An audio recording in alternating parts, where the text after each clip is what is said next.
back when there was this whole thing going on with, I think it was Niche Gamer, where they had to redo their comment policy because some of their advertisers were complaining or something like that. And, what about the porn? Well, and not necessarily the porn, but like the sort of stuff they allow being said in the comments thread. It was really offensive stuff, so I really don't blame them. But what it came down to for me was, okay, we can have, it's two paradigms. We can have this paradigm where we're doing ad-supported content, and when you do ad-supported content, you're beholden to what the advertisers want you to put on your site. For example, if you're trying to do an affiliate program or an advertising program, or even stuff like Google AdSense, they're not going to allow your site to be involved with that if you have any pornographic material on your site. They just don't want to be involved with that. So you're beholden to advertisers. There's this other paradigm where it's supported by the fans. And so my issue is I can't be mad at what Niche Gamer did, because they did what they could under the circumstances. If the circumstances were different, and this goes back to this issue of support.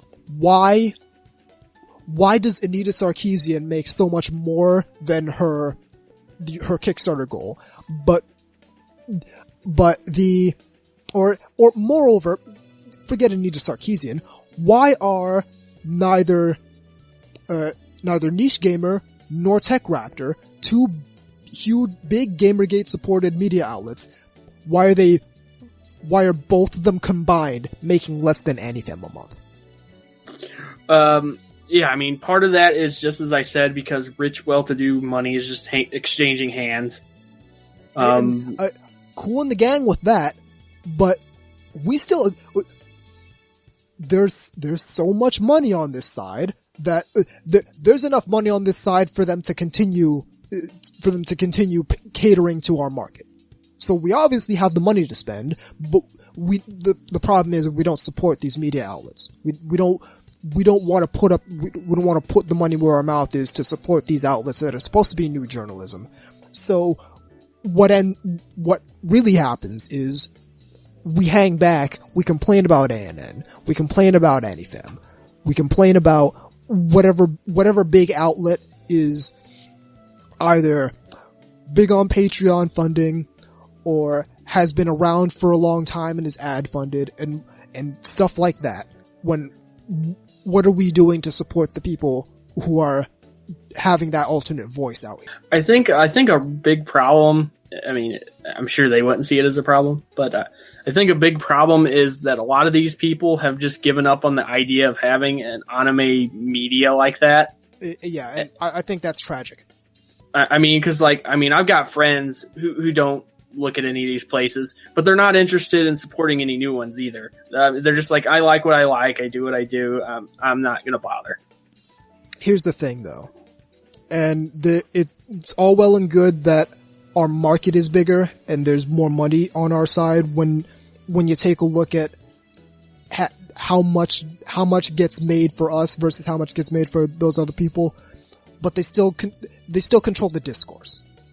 Which is where the problem is. Exactly, that's where the problem lies. So what really happens is when we get into this paradigm of now Western interests are dictating what anime gets made by, like, they're going to and saying, well, the Western fan base really wants this sort of anime. What happens when that paradigm gets here, and it's coming? Don't sleep on this, because this is the end game for some of these companies. Kind of like Yuri, the whole Yuri on Ice thing. Yeah, exactly. So what really happens is when we get to that paradigm, they're not listening to the market. The market wants anime. Anime like it's been since the 60s. The people who control the discourse, who dominate the conversation, they want something completely different.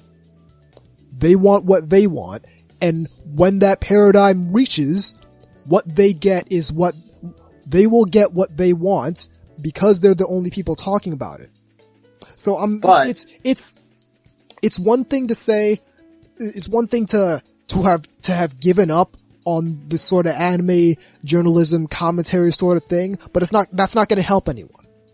No, but to be fair, if that end game is reached, just for sake of argument, there are two things that will happen there.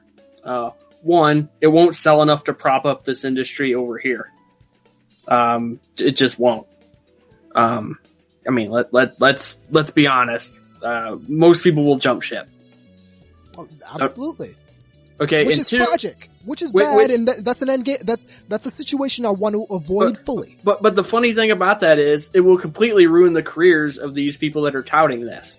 It'll also ruin the careers of a lot of otherwise very talented animators, whose careers would be wasted on making junk for Western critics that isn't going to get any traction and isn't going to be remembered in 5 years. Or what they'll do